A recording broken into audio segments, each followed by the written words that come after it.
How to turn dark mode on TikTok. Hello everyone, my name is Smile and in this video I'm gonna show you how you can turn the black mode on the TikTok. So the very first step is to launch your TikTok application.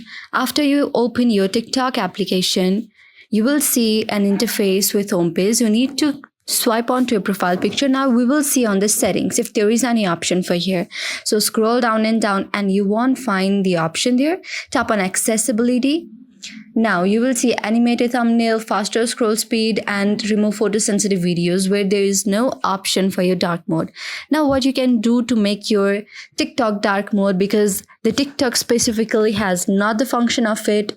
So what you can do is scroll to the notification bar and then you will see the option of dark mode right here. If you don't see it, then you can just scroll on the notification bar right here. Now when I turn on the dark mode will be turned on for me. You can see here the dark mode is turned on, and when I open my TikTok as well, the dark mode has been turned on. And just like that, I can use dark mode by opening the dark mode on my phone, just like this.